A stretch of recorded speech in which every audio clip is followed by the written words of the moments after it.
All right, big matchup in the AFC South. If only Turtle were here to analyze this game between the Texans' two top competitors here.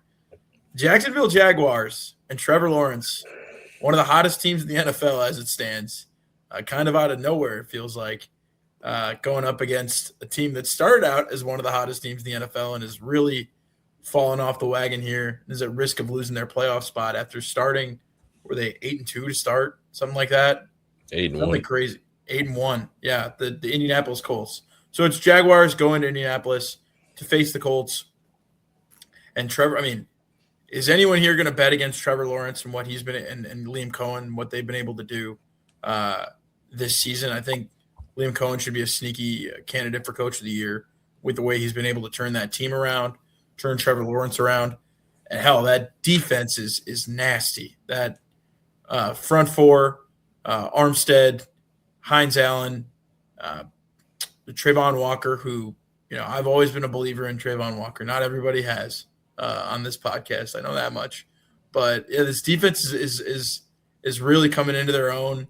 The rush defense is great. They have guys who can rush the passer.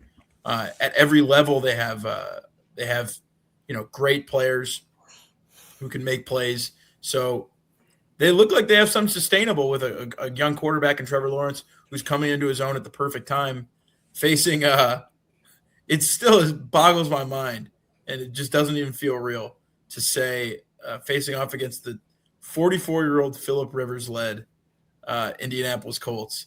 But damned if Phillip Rivers isn't doing his best and going out there and playing respectable football. A lot more respectable than I would ever expect a 44-year-old to play. Out there looking like, I don't know, he doesn't look like an NFL quarterback anymore, but he's doing it. He looks like a high school football coach out there putting the pads on. But you have to respect it, but I can't respect it in this game. I think the slide continues for the Colts. Give me the Jaguars here. I believe the line right now is at -6.5.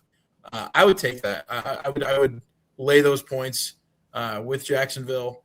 I expect them to win by a touchdown at least and continue to ride here. I don't know. Is anybody taking the Colts to win or to cover in this game? Speak up if so, because I don't know. I don't see it. But Mike, are you? What's your read on this one? So, shout out Phillip Rivers, as you said. The Colts looked very competitive against the 49ers, but competitive doesn't really get you much in the NFL. Especially when you're going up against a really good team against the Jacksonville Jaguars coming in. Trevor Lawrence in the last month has the most passing touchdowns in the NFL and the highest passing grade. He's on the opposite side of, having turnovers and turnover-worthy plays. He's taking big shots. He's playing at the level of, not just, what his talent ceiling is, but, you throw in what I think is, just baked in, efficiency, confidence. This is the best Trevor Lawrence that I think everyone what his maximum was, he's playing at it right now. It's probably the best quarterbacking he's done since he was in high school or since he was at Clemson going to the national championship. If the Jaguars tie with New England and Denver right now and they get a three-way, they get the 1 seed. Where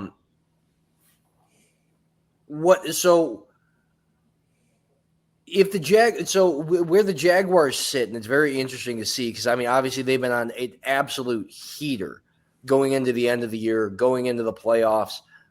What NFL team is going to have a chance against them? And the only way that I think there is any kind of tap the brakes is if Trevor Lawrence stops playing the way he's been playing.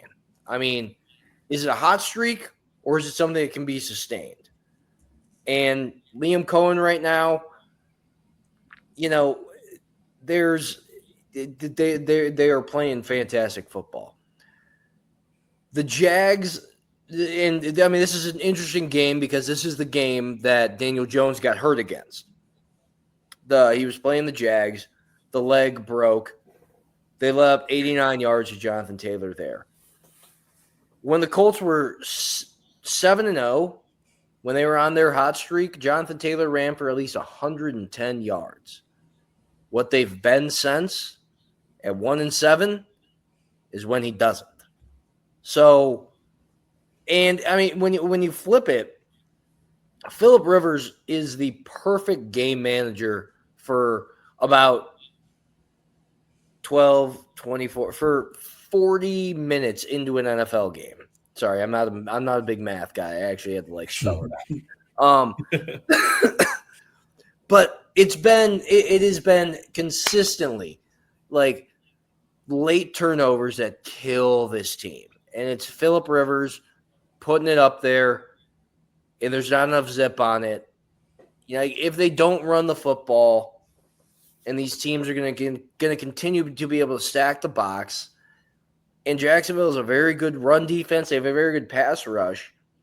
You're going to get Jonathan Taylor, bottled up. I think this will be a close game for the first half. I do like the Colts in the first half because shout out to Phillip Rivers because he is showing you that the mind is still there. The guy can manage pre-snap. And the only part where I'm a little concerned, I still think he's going to stay hot.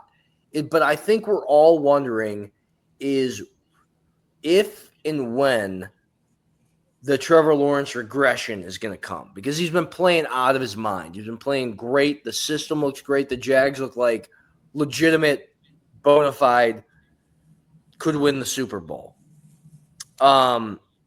If after 4 games, is there going to be regression? Maybe. But I got the Jags to win this one and cover. I do like the over because I like what I've seen out of Phillip Rivers, to be able to keep it close. And they were able to put up points early. And I think that's where you're able to exploit these games. But then when things start to break down, turnovers, you start flipping fields, that's when teams start taking advantage of them. I like the over. I like the Jags to cover. And let's also not forget what Brock Purdy just did to this Colts defense because you can't get any worse. And if Trevor Lawrence is going to stay hot, maybe it does get worse.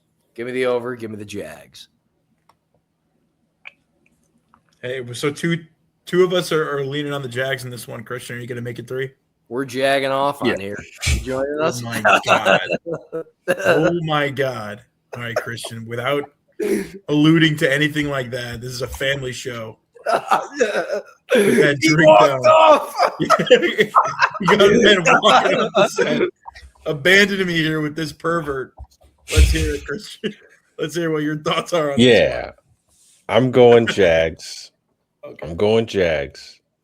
But I think this whole Trevor Lawrence pity-patty party is going to last for about 2 weeks.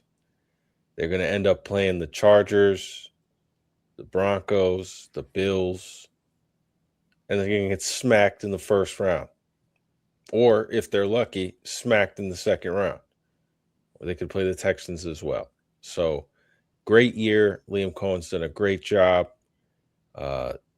This team is not the same with no Sauce Gardner, not the same without Charvarius Ward.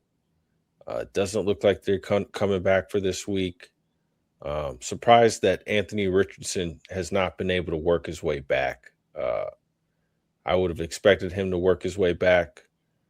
I don't think it would have made a difference in this last game, the San Francisco game, but maybe it would have made a difference in this game. I would have liked to see Anthony Richardson healthy by now and at least, taking starting reps.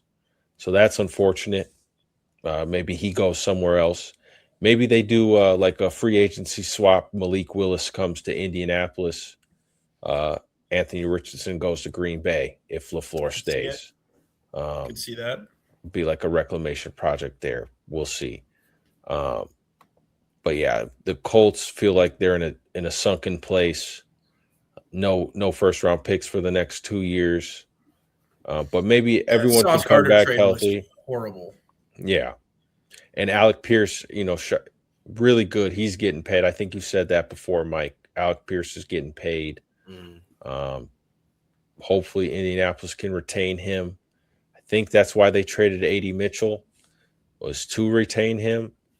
But yeah, they're going to need like a plug and play, like a Malik Willis, I think, going forward next year, at least until Daniel Jones, if you decide to bring him back, at least until he gets healthy. And yeah, I mean, Jaguars, I expect this party for the Jaguars to last for 2 more weeks, and then whoever they play in the first round, I expect them to be the underdog.